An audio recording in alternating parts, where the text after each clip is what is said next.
Good afternoon, everyone. This afternoon, I will discuss about the classroom physical setup. And this is my outline. First, what is classroom physical setup? Second, physical classroom structure. Third, importance of classroom physical setup. Fourth, what is the best classroom setting? And last is about physical features of a classroom. Now, let's talk about what is classroom physical setup. Crowded and cluttered classrooms can set the stage for problem behavior. The ideal classroom setup allows a fluid traffic pattern in which you and your students can move about the classroom without bumping into one another or other objects and without distracting others at work. The physical arrangement of the classroom is set up to maximize teacher-to-student interactions while minimizing distractions. And the purpose is to have effective physical layout of the classroom, promotes positive teacher-to-student interactions, assists with smooth transitions, and prevents disruptive behavior. Next is about physical classroom structure. Changing the physical layout of your classroom can be done at any time you feel it is necessary, not only at the beginning of the year. After analyzing your classroom needs, arrange the room in a way that best meets the needs of you and your students. There are 4 elements to creating an effective physical classroom structure. First is clearly defined traffic patterns. Clearly defined traffic patterns in the classroom. They should allow movement without disrupting others. Visualize how the students will move around the room. Second, arrange the desks and furniture in the classroom so that you can see students at all times and you have easy access to all areas of the classroom. Furniture should also be arranged in a manner that optimizes common instructional activities. Third is about clearly label all materials. It is helped to organize them to ensure they are easily accessible when needed. And the last is about create and teach system.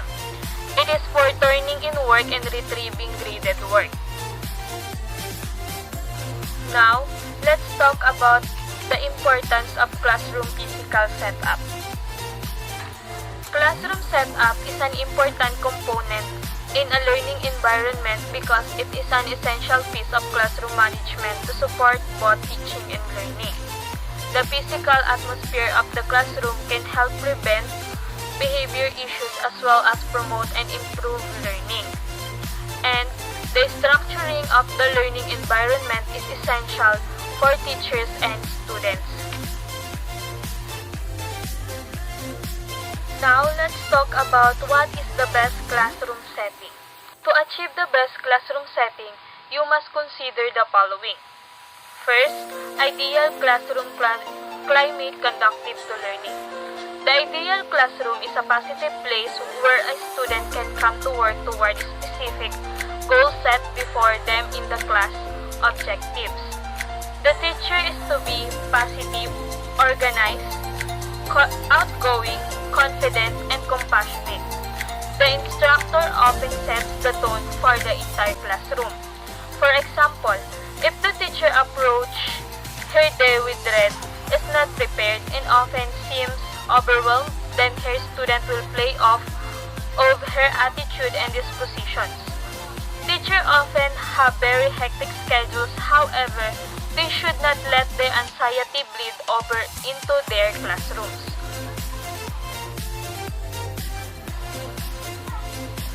Second, feelings about classroom communities. Classroom behavior and classroom communities are very cohesive components of classroom management. Positive classroom behavior has a positive effect on having positive classroom communities. Classroom communities are subsets of the classroom population. If these group are encouraged to be positive and work together to complete a task, these classroom behaviors becomes more positive. The classroom community gives the students the opportunity to get to know their fellow students. The idea of classroom communities fosters positive and productive classroom behavior.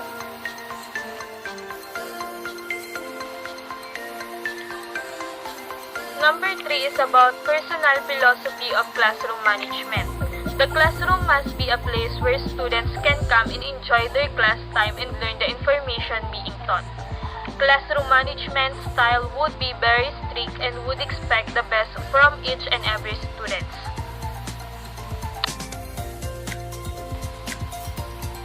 Number 4 is about roles of supporting management.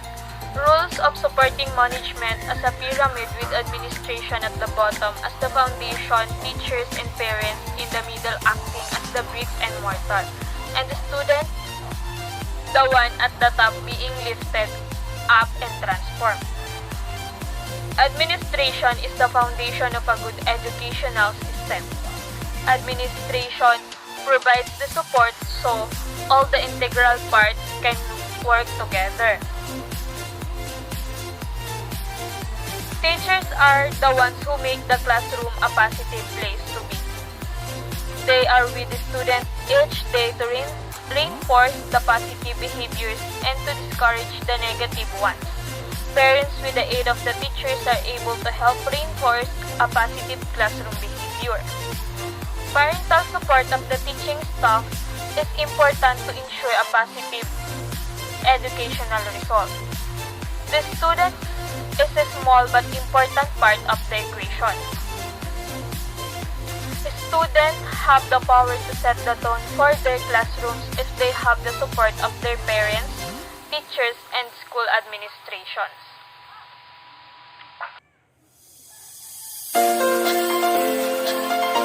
Number 5 is about teacher needs. A teacher needs students, willing teachers, supportive parents, and a supportive administration. Students who want to learn what is being taught are teachers trained. A teacher wants students that want to learn and better themselves. Teachers should expect their students to be motivated to improve themselves. A teacher needs supportive parents. It is hard for a student just to be motivated by a single person. It takes the teacher and parents to motivate the student to want to learn. Parents often decide if the student likes their teacher. If the parents likes the teacher, then the child is more likely to like their teacher.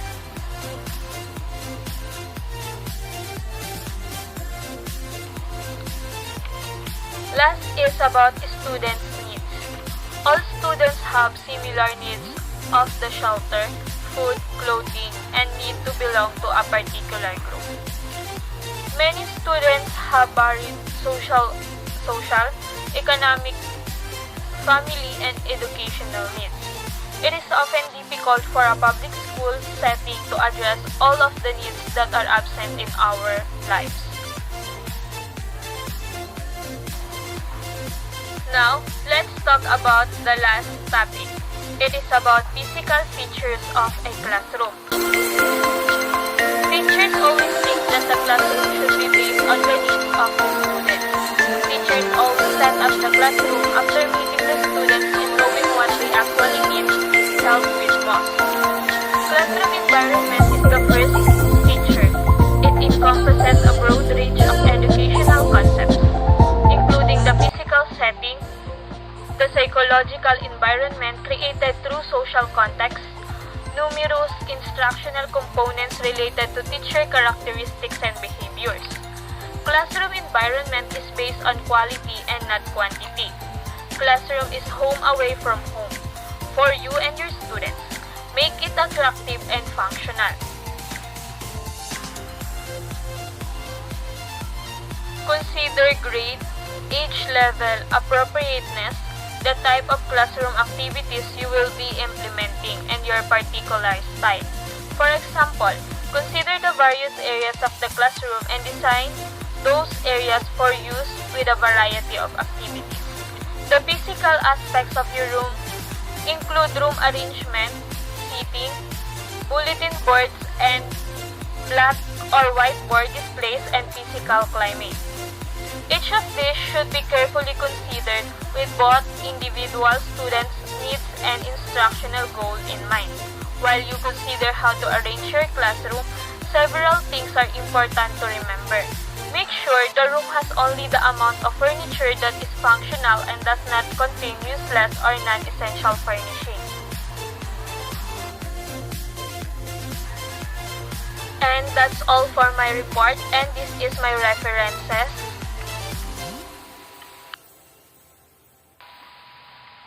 And thank you for listening, and I hope you learned something.